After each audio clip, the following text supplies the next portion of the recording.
या ठिकाणी पुणे परिसरातील सन्माननीय डॉक्टर शरद आगरफेडकर सर जे बालरोगतज्ञ आहेत आणि त्याचबरोबर IMAचे माजी प्रेसिडेंट जे पुणे विभागाचे, त्याचबरोबर महाराष्ट्र राज्याचे IMAचे उपाध्यक्ष म्हणूनही या ठिकाणी आता काम पाहत आहेत आणि सर्वात ज्येष्ठ असे बालरोगतज्ञ आहेत DY पाटील या ठिकाणी त्यांचं मार्गदर्शन सर्व जे PGचे स्टुडंट घेत असतात आणि आज आपण त्यांच्याशी जे लहान मुलांनी खेळाशी संबंधित कशी ॲक्टिव्हिटी असावी किंवा त्याच्या संदर्भात त्यांचं मार्गदर्शन करेल. नमस्कार सर. नमस्कार सर, तुम्ही जे लहान मुलांच्या संदर्भात क्रीडा आरोग्य नर्सरीचा जो प्रकल्प आहे की लहानपणापासूनच मुलांना खेळाचं बाळकडू मिळायला पाहिजे, तर त्या संदर्भात काय मार्गदर्शन करतो सर? मुलांना जन्माला आल्यानंतरपासून त्यांची सगळी फिजिकल ॲक्टिव्हिटी चालू असते आणि जशी फिजिकल ॲक्टिव्हिटी डेव्हलपमेंट 2 वर्षापर्यंत मुलांची पूर्ण होत असते, मूल सुट्ट होतं तेव्हापासून त्याच्यामध्ये रोजच्या रोज फिजिकल ॲक्टिव्हिटी करण्याची त्याच्यात एनर्जी भरपूर असते. परंतु कधी कधी आईवडील किंवा आजी आजोबा कमी पडतात त्याच्या मागं पळायला आणि त्यांच्या वयोमानाने त्यांना ते झेपत नाही. त्यामुळे त्याला एका गप्प बस, एका ठिकाणी शांत बस अशा पद्धतीने त्याच्यावर संस्कार केले जातात. त्या मुलाचं उद्दिष्ट सगळीकडे फिरून सर्व जग एक्सप्लोअर करणे असं असतो आणि आपण त्याला मर्यादित बांधायचा प्रयत्न करतो आणि तिथपासूनच त्याच्यावर नियंत्रण येतं, मर्यादा येतात.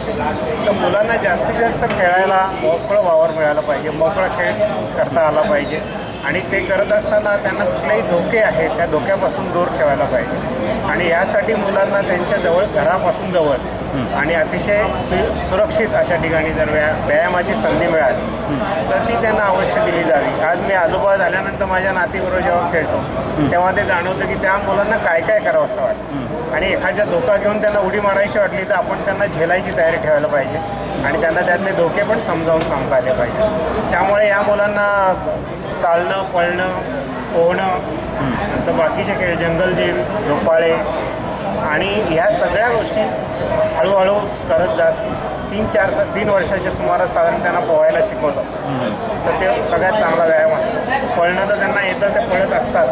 पळताना त्यांना कुठं पडलं तर ते पडू नये म्हणून त्यांच्या मागं उशा घेऊन धावणारे आजोबा मी पाहिलेले आहेत. परंतु पडलं, खरचटलं तर काही नाही, भाऊ झाला, चल उठ पळ, तो उंदीर पळाला असं सांगून त्यांना जास्तीत जास्त शिकवायचं पण जास्त रिस्क घ्यायला पण लावू द्यायचं नाही.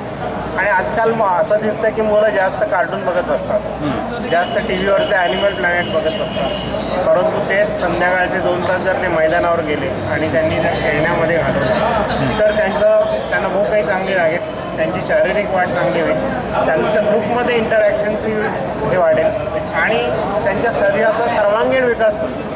आणि हे होण्यासाठी खेळणं आवश्यक आहे. आजकाल बऱ्याच शाळांना मैदानं नाही आहेत, बऱ्याच मैदानावर अतिक्रमणं झालेली आहेत आणि त्यामुळे मुलांना रस्त्यावर खेळावं लागतं. रस्त्यावर खेळताना त्यांना धोका आहे, त्यांच्या जीवाला धोका होऊ शकतो, वाहनांमुळे होणारे अपघातही घडत आहेत. त्यामुळे मुलांना मैदानं हवीत आणि मैदानं नसतील तर सोसायट्यामध्ये त्यांना खेळण्याची व्यवस्था करून दिली जावी अशी मला वाटतं. आणि मी स्वतः अजून आज वयाच्या 62व्या वर्षी देखील रोज टेनिस खेळतो. मला रोज सायकलिंग आणि जॉगिंग आणि रोईंग हे व्यायाम मी त्या घरी करतो आणि ते केल्याचे फायदे मला दिसतात. त्यामुळे त्याला कुठलं वय हे शेवटपर्यंत माणसाने व्यायाम करत राहावं. आणि आत्ताच राजीव चाणक्यपणाने सांगितलं पॉझिटिव्ह हेल्थ होण्यासाठी व्यायाम हा आयुष्यातला महत्त्वाचा भाग आहे आणि प्रत्येक डॉक्टरनी आपल्या आसपासच्या रुग्णांवर, आपल्या आजूबाजूच्या लहान मुलांमध्ये हे संस्काराचं बीज रोवलं पाहिजे म्हणजे त्याचा महामेरू होईल आणि सर्व. नाहीतर मग आपली जी 40% ॲडोलेसंट पॉप्युलेशन जाडसर झालेली दिसते आणि त्यांना पुढे जाऊन 22 आणि 28 वर्षी हार्ट अटॅक येतात. 22 आणि 28 वर्षीचे हार्ट अटॅक येतात. हे सगळं टाळायचं असेल तर मुलांनी व्यायाम करायला पाहिजे, खेळात अग्रेसर व्हायला पाहिजे, नैपुण्य मिळवायला पाहिजे आणि ग्रुप बॉन्डिंग जमलं पाहिजे असं मला वाटतं. निश्चितच सर, तुम्ही या ठिकाणी अत्यंत बहुमूल्य असा जो सल्ला या ठिकाणी अगदी महाराष्ट्रच काय परंतु भारतातील सर्वसामान्य लोकांसाठी दिलेला आहे आणि हे योगदान तुमचं निश्चितच पूर्ण आशिया खंडामध्ये प्रचलित आणि प्रसारित करण्याची प्रक्रिया NSSC स्पोर्ट्स YouTube चॅनल करेल अशी आशा व्यक्त करतो. थांबतो. धन्यवाद सर.